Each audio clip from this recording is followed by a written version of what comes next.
Hi everyone, it's Zoe and welcome back to the Flicker of Hope Foundation's YouTube channel.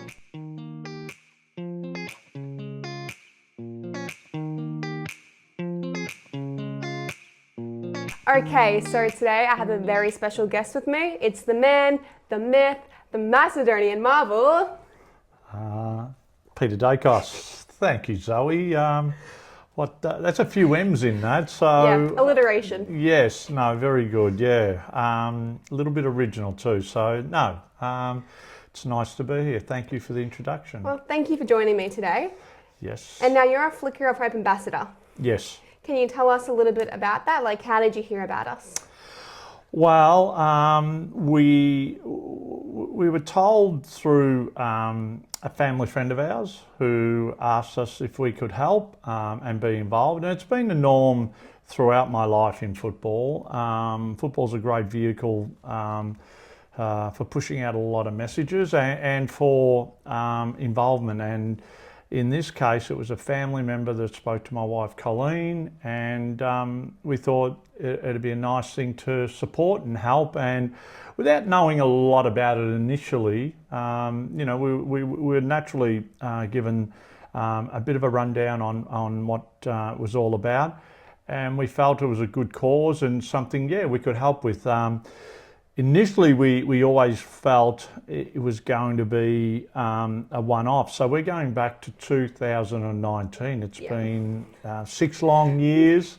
And look, as we got into it and understood more about it, and it became more personal because we were involved with the family. And so getting to know you and getting to know the family became a bit more personal for us, and there was a lot more interest after that. Yeah, so do you remember your first event? Because obviously that was your introduction to everything we're doing. Yes, that was it was a breakfast we held at the Quartermentha offices in town in Collins Street. And I remember coming along. It was very early in the morning and we had some guest speakers I think it filled in a lot of blanks for myself. So it was great to come along and again, meet everyone associated and involved in it. And then, it just gave me a better understanding of where it all sat. Yeah, because we only started in 2018. So you've been basically with us like right from the get-go. I'm a veteran now. You're a veteran ambassador. So don't put me in the draft. I think I'm still useful, so yeah.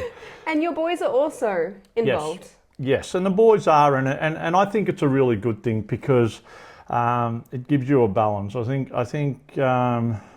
Look, there are a lot of, if I can call it a condition, there are a lot of conditions, people that are fighting certain conditions, and there's ones that are front and centre that we're all fully aware of, and they're all great causes. But I think that's one of the other things that drew our attention to this was we wanted to let it be known. Really, we wanted to get it out there, and I think for the boys. It gives them a lot of balance in their life because we're all very lucky to be where we are without a lot of distractions. Let me call it a distraction, being the conditions, and I think it's a great balance for the boys, and they've come to a few functions and they've got great awareness of it as well. And what's your favourite event we normally do with Flicker of Hope? Do you like the kick butt, being a past AFL legend? Is it one of your favourite things to do? Well, naturally, it shouldn't surprise anyone. I mean, football and kick butt is probably a little bit close to my heart because it does bring a lot of the old footballers back. A lot of familiar faces for myself. We get some present day players as well. I think we even had Sam Mitchell there. I know we had Sam Mitchell there, which was fantastic 2 years ago. Ross Lyon came along last year.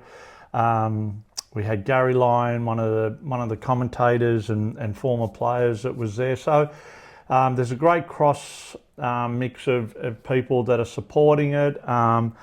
It makes me really proud when you see the sort of big sort of numbers of ex-footballers that come along. So it gives us an opportunity to get together. and let's not kid ourselves. I mean, we still feel we can kick a ball and we go okay. I won it actually. Yeah. Which the award for mine on the day, takes pride and place on our mantelpiece. But it's it's probably that. But we had many breakfasts and the kick butt, and then the after dinner post activities where we have our dinner is always great. Naturally, we have our golf day. Not a very good golfer.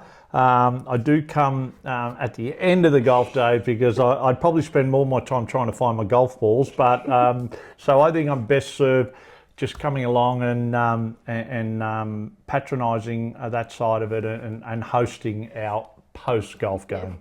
So are you ready for kick butt this year? Do you think you're gonna win the trophy again? Do you think you got a good chance? Well, I think we spoke about this, so you got to get me a little bit closer to the target. The target's about that big, so it's actually quite good. And I don't know how you feel. Like it's actually surprised me with the accuracy of a lot of guys. Sometimes I feel, we're around 30 metres away, 25 metres away, and I keep thinking we're going to be here all night trying to kick this. But the boys are really quite capable. Yeah, they've still got it, and so it's sort of, it's a lot of fun. Yeah.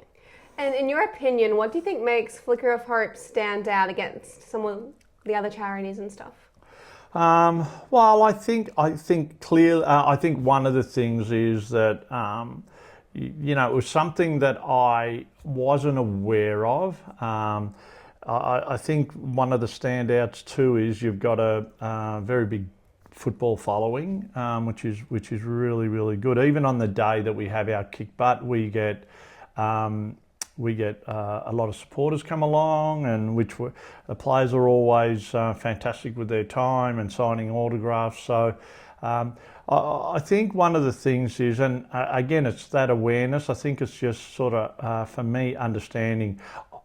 I'm not sure. I think we're starting to make inroads with just a little bit awareness. We're clearly started well behind a lot of other foundations and things like that, but we're making inroads into just building that awareness. So I think our uniqueness a little bit is the vehicle that we are using, and that's why I mentioned earlier the football is a great tool. It does bring people together.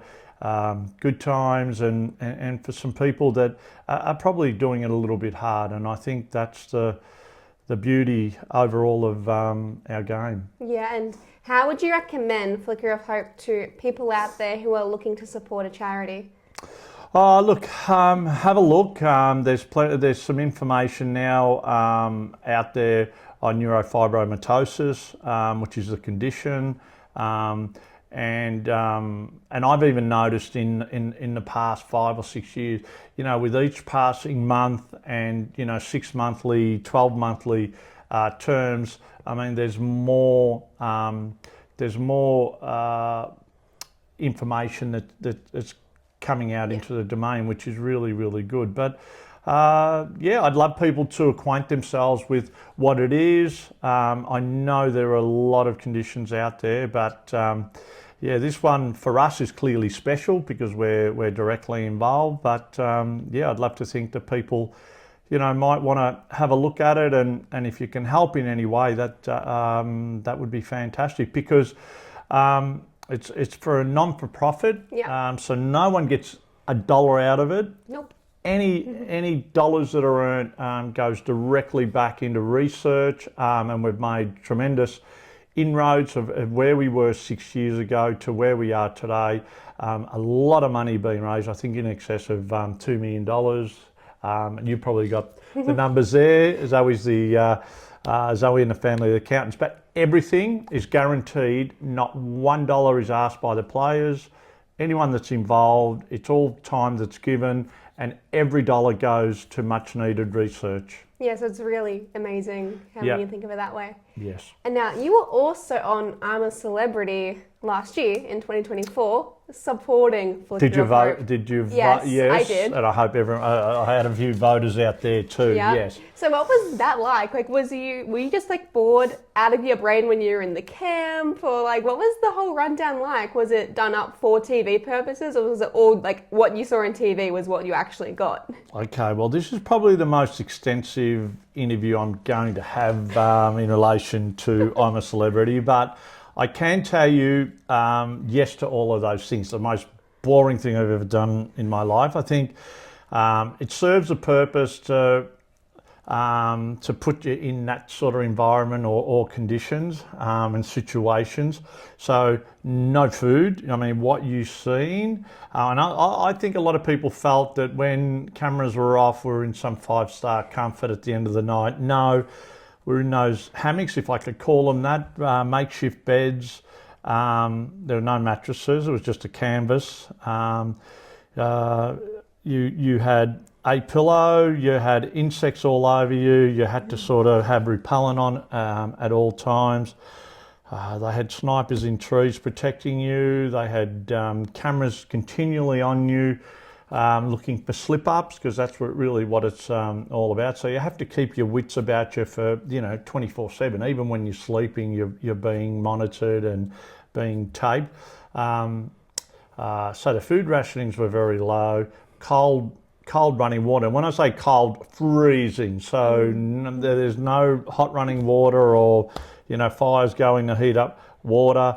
And I think it's total boredom. You don't have phones. I mean, we live our life these days with phones in hand, constant. The way we communicate, what we're looking at, it's constant.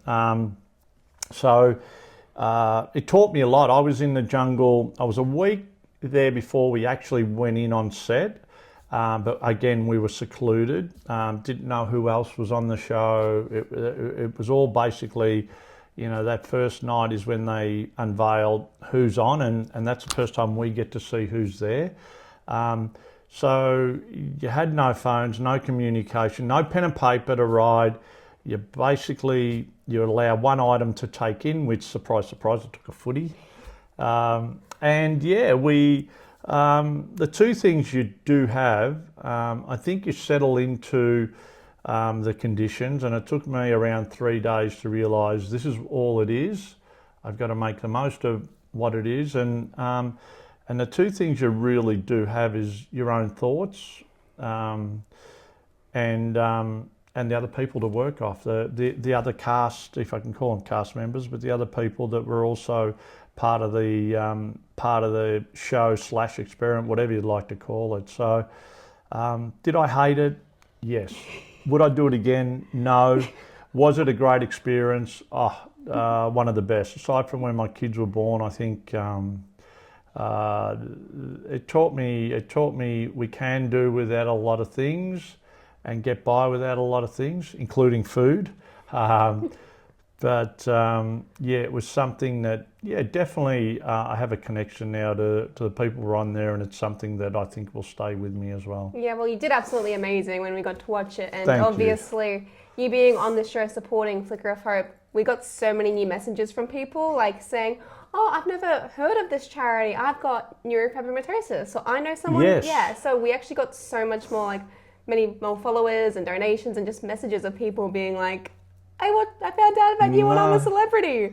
And that was great, wasn't it? Yeah. That was great for the people that are sitting there and having to work through their condition. And I got a lot of those messages, which was the self-gratification when you asked me about, this whole experience. It's nice, because you'd like to think we do. I think as a country and as Australians, we do come together to support and help. Yeah. I think in times of needs, as they say, and I got a lot of satisfaction after I came out of the jungle, because I think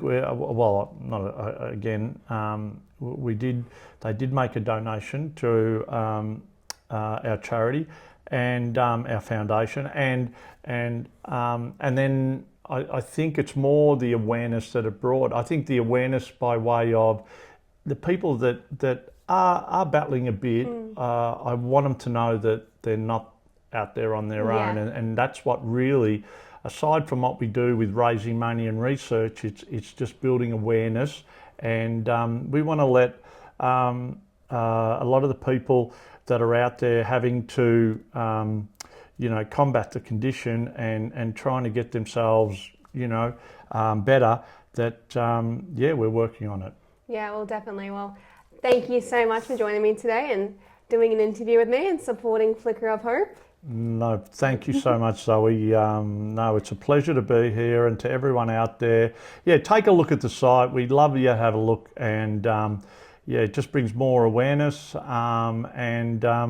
if you can help in any way, or feel that once you understand a little bit about what we're doing, if there's some support there, I'd love to have a chat.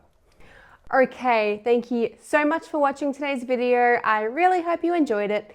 And as always, please remember to like, comment, and subscribe. And of course, all of our important links are in the description box below. So our Facebook, our Instagram, and our website.